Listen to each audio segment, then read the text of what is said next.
کیا آپ نے کبھی سوچا ہے کہ جب انسان کو قبر میں اتارا جاتا ہے تو اس کی زندگی کے پہلے 24 گھنٹے کیسے گزرتے ہیں؟ وہ کون سا لمحہ ہوتا ہے جب دنیا کے تمام رشتے، دولت، شہرت اور طاقت پیچھے رہ جاتی ہے اور انسان تنہا اپنی قبر میں ہوتا ہے؟ قبر کی پہلی رات ایسی حقیقت ہے جس سے کوئی نہیں بچ سکتا۔ بعض روایات میں قبر کو آخرت کی پہلی منزل قرار دیا گیا ہے۔ اگر یہ مرحلہ آسان ہو جائے تو آگے کے مراحل بھی آسان ہو سکتے ہیں، اور اگر یہاں سختی ہو تو معاملہ نہایت سنگین ہو سکتا ہے۔ آج کی اس ویڈیو میں ہم جانیں گے کہ قبر کی پہلی رات اور پہلے 24 گھنٹوں میں انسان پر کیا گزرتی ہے، فرشتوں کے سوالات کیا ہوتے ہیں، اور وہ کون سے اعمال ہوتے ہیں جو اس نازک وقت میں انسان کے کام آتے ہیں۔ اس ویڈیو کو آخر تک ضرور سنیے، کیونکہ اس میں بیان ہونے والی حقیقتیں آپ کی زندگی کا رخ بدل سکتی ہیں۔ بسم اللہ الرحمن الرحیم۔ السلام علیکم ورحمۃ اللہ وبرکاتہ۔ پیارے ناظرین، آج ہم ایک ایسے موضوع پر گفتگو کرنے جا رہے ہیں جس کا تعلق دنیا کے ہر انسان سے ہے، ایک ایسی حقیقت جس سے نہ کوئی بادشاہ بچ سکا، نہ کوئی فقیر، نہ کوئی طاقتور، نہ ہی کوئی کمزور۔ یہ حقیقت ہے قبر۔ قبر ایک ایسا لفظ ہے جسے سنتے ہی انسان کے دل میں عجیب سی کیفیت پیدا ہو جاتی ہے۔ کوئی اسے تنہائی کا گھر کہتا ہے، کوئی آخرت کی پہلی منزل، کوئی آرام گاہ اور کوئی حساب و کتاب کے آغاز کی جگہ۔ دنیا میں انسان کتنے ہی بڑے محل تعمیر کر لے، کتنی ہی جائیدادیں بنا لے، کتنی ہی دولت جمع کر لے، آخرکار اسے ایک چھوٹے سے گھڑے میں آنا ہوتا ہے جسے قبر کہا جاتا ہے۔ قبر دراصل وہ جگہ ہے جہاں انسان کو موت کے بعد دفن کیا جاتا ہے۔ بظاہر دیکھنے میں یہ مٹی کا ایک چھوٹا سا حصہ معلوم ہوتی ہے، لیکن حقیقت میں یہ دنیا اور آخرت کے درمیان ایک عظیم مرحلے کا نام ہے۔ یہی وہ مقام ہے جہاں انسان کی دنیاوی زندگی ختم ہوتی ہے اور برزخی زندگی کا آغاز ہوتا ہے۔ دنیا میں انسان لوگوں کے درمیان رہتا ہے، باتیں کرتا ہے، ہنستا ہے، روتا ہے، کاروبار کرتا ہے، منصوبے بناتا ہے، لیکن قبر میں پہنچ کر وہ تنہا ہو جاتا ہے۔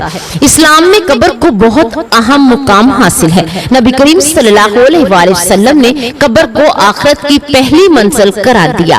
گویا جو شخص اس مرحلے میں کامیاب ہو گیا، اس کے لیے آگے کے مراحل نسبتاً آسان ہو سکتے ہیں، اور جو یہاں مشکل میں پڑ گیا، اس کے لیے آگے کے معاملات زیادہ سخت ہو سکتے ہیں۔ قبر صرف مٹی کا نام نہیں، بلکہ ایک نئی زندگی کا دروازہ ہے۔ یہی وجہ ہے کہ اسلام نے تدفین کے تمام مراحل کو انتہائی احترام اور وقار کے ساتھ انجام دینے کی تعلیم دی ہے۔ میت کو غسل دیا جاتا ہے، کفن پہنایا جاتا ہے، جنازہ ادا کیا جاتا ہے، اور پھر اسے احترام کے ساتھ قبر میں اتارا جاتا ہے۔ پیارے ناظرین، ایک حقیقت یہ ہے کہ جو دنیا میں آیا ہے اسے ایک دن جانا بھی ہے۔ اللہ تعالیٰ نے قرآن مجید میں فرمایا کہ ہر جان کو موت کا مزہ چکھنا ہے۔ آج ہم دوسروں کے جنازے دیکھتے ہیں، قبروں پر فاتحہ پڑھتے ہیں، لیکن ایک دن ہمارا جنازہ بھی اٹھایا جائے گا، ہمارے لیے بھی لوگ دعا کریں گے اور ہمیں بھی قبر میں اتارا جائے گا۔ موت اچانک بھی آ سکتی ہے اور بیماری کے بعد بھی، کبھی جوانی میں آتی ہے، کبھی بڑھاپے میں، اور کبھی سفر میں، کبھی اپنے گھر والوں کے اندر۔ انسان لاکھ منصوبے بنائے، لیکن موت کا وقت مقرر ہے۔ جب وہ وقت آ جاتا ہے تو نہ دولت کام آتی ہے، نہ طاقت، نہ سفارش، نہ دنیاوی تعلقات۔ جب انسان کی روح جسم سے جدا ہوتی ہے تو گھر والے، رشتہ دار اور عزیز و اقارب اس کے گرد جمع ہو جاتے ہیں۔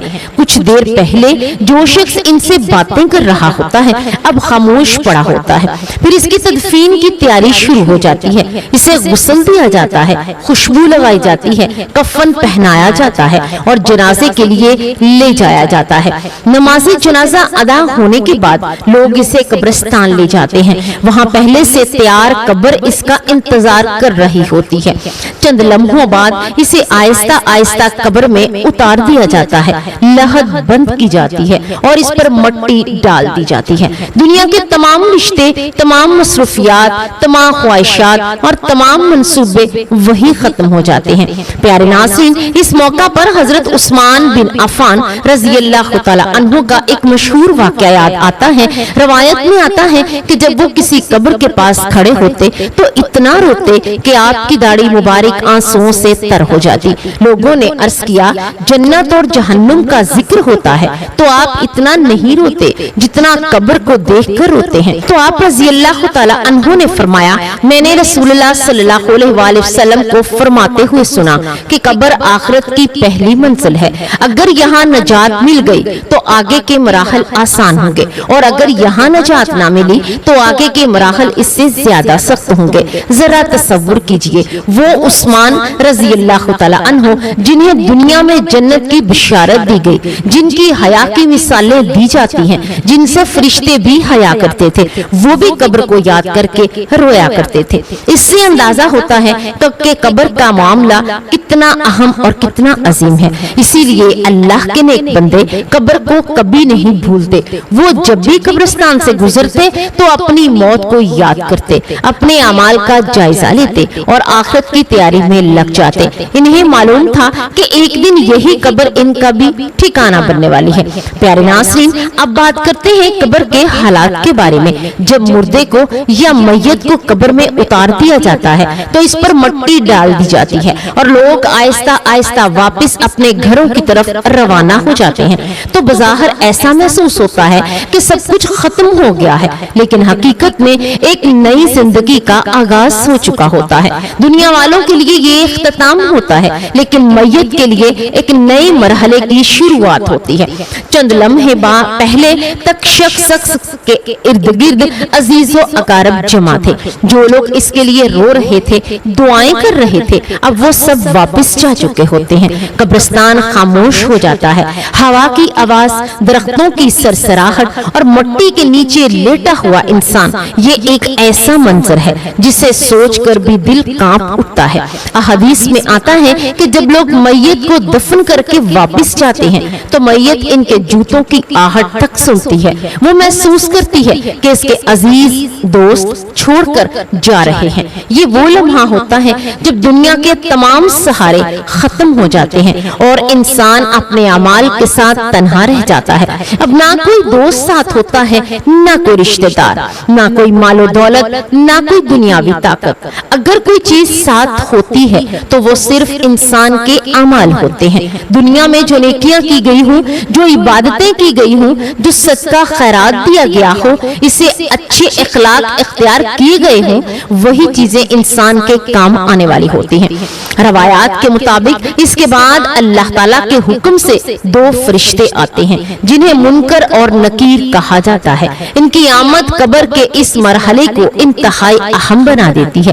میت سے اس کے رب، اس کے دین اور اس کے نبی کے بارے میں سوالات کیے جاتے ہیں۔ جو شخص ایمان اور عمل صالحہ کے ساتھ دنیا سے گیا ہو، اللہ تعالیٰ اس کے لیے جواب دینا آسان فرما دیتا ہے، لیکن جس نے دنیا میں حق سے منہ موڑا، اس کے لیے یہ مرحلہ نہایت مشکل ہو سکتا ہے۔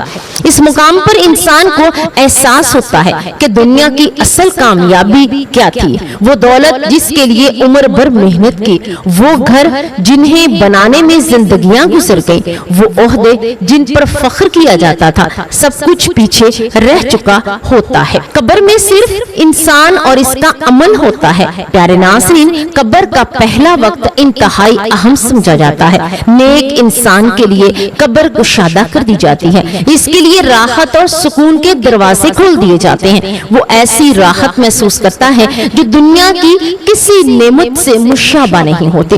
اسے اپنی نیکیوں کا اجر دکھایا جاتا ہے، اسے خوشخبری دی جاتی ہے۔ بعض روایات میں ذکر ملتا ہے کہ نیک اعمال خوبصورت شکل میں اس کے پاس آتے ہیں۔ وہ خوشبودار اور خوبصورت صورت ان کے دل کو سکون دیتی ہے۔ جب میت پوچھتی ہے تم کون ہو تو جواب ملتا ہے میں تمہارے نیک اعمال ہوں جو دنیا میں تم نے انجام دیے تھے۔ یہ منظر اس بات کی یاد دہانی ہے کہ دنیا میں کیا گیا ہر اچھا کام ضائع نہیں ہوتا۔ ایک مسکراہٹ، ایک دعا، ایک صدقہ، ایک نیکی، ایک سچی بات، ایک نماز، ایک تلاوت، ایک آنسو جو اللہ کے خوف میں بہایا گیا ہو، سب کچھ محفوظ رہتا ہے۔ قبر میں انسان کے لیے وقت کا اندازہ بھی دنیا جیسا نہیں رہتا۔ دنیا میں ایک دن 24 گھنٹوں پر مشتمل ہوتا ہے، لیکن برزخی زندگی کے معاملات دنیا سے مختلف ہوتے ہیں۔ اس لیے انسان کو وہاں ایسی حقیقتوں کا سامنا ہوتا ہے جن کا تصور دنیا میں رہتے ہوئے مکمل طور پر ممکن نہیں۔ جب قبر کی پہلی رات شروع ہوتی ہے تو یہ وہ رات ہوتی ہے جس کا سامنا ہر انسان کو کرنا ہے، کوئی بادشاہ ہو یا فقیر، عالم ہو یا عام آدمی، سب کو اس رات سے گزرنا ہے۔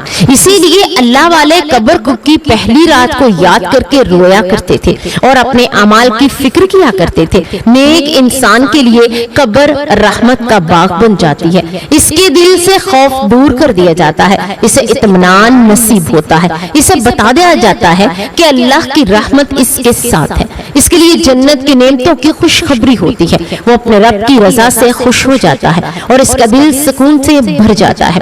یہی وجہ ہے کہ بعض صالحین اپنی زندگی میں ہمیشہ موت اور قبر کو یاد رکھتے تھے۔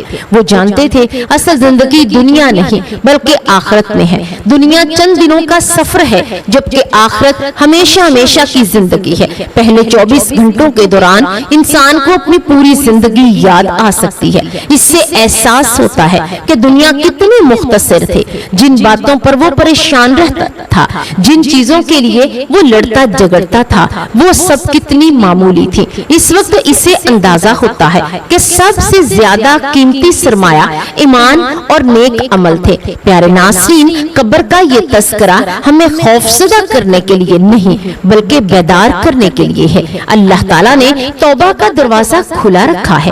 جب تک سانس باقی ہے انسان اپنے اعمال درست کر سکتا ہے، اپنے رب کی طرف رجوع کر سکتا ہے، اپنی آخرت سنوار سکتا ہے۔ اسی لیے عقل مند وہ ہے جو دوسروں کی قبروں سے سبق حاصل کرے، اپنی زندگی کا جائزہ لے اور اس دن کی تیاری کرے جب اسے بھی اسی مٹی کے سپرد کر دیا جائے گا، کیونکہ آج ہم دوسروں کی قبروں پر کھڑے ہیں، کل کوئی ہماری قبر پر کھڑا ہوگا، اور یہی قبر جو بظاہر چند فٹ مٹی کا نام ہے انسان کے لیے یا تو سکون اور راحت کا آغاز بن سکتی ہے یا پھر حسرت اور ندامت کا مقام۔ اس کا فیصلہ دنیا میں کیے گئے اعمال سے ہوتا ہے۔ پیارے ناظرین، قبر کی پہلی رات اور پہلا دن ہمیں یہ پیغام دیتا ہے کہ دنیا عارضی ہے، موت یقینی ہے اور آخرت کی تیاری ہی اصلی کامیابی ہے۔ اللہ تعالی ہمیں نیک اعمال کرنے کی توفیق عطا فرمائے، ہماری قبروں کو نور سے بھر دے اور ہمیں قبر کے تمام مراحل میں اپنی رحمت نصیب فرمائے، آمین۔ پیارے ناظرین، آج ہم نے قبر کی حقیقت، موت کے بعد کے سفر اور قبر کی پہلی رات کے بارے میں گفتگو کی۔ ذرا سوچئے، ایک دن ہم سب کو اسی سفر پر روانہ ہونا ہے۔ نہ کوئی دوست ساتھ جائے گا، نہ دولت، نہ شہرت، نہ ہی دنیا کی کوئی طاقت۔ اگر کوئی چیز ہمارے ساتھ جائے گی تو وہ ہمارے اعمال ہوں گے۔ اسی لیے آج ہی اپنے رب سے تعلق مضبوط کر لیجئے، نمازوں کی پابندی کیجئے، والدین کی خدمت کیجئے، لوگوں کے حقوق ادا کیجئے اور اپنی آخرت کی تیاری شروع کر دیجئے۔ اللہ تعالی ہمیں ایمان پر زندگی گزارنے، ایمان پر موت عطا فرمائے اور قبر کی سختیوں سے محفوظ رکھنے کی توفیق عطا فرمائے، آمین یا رب العالمین۔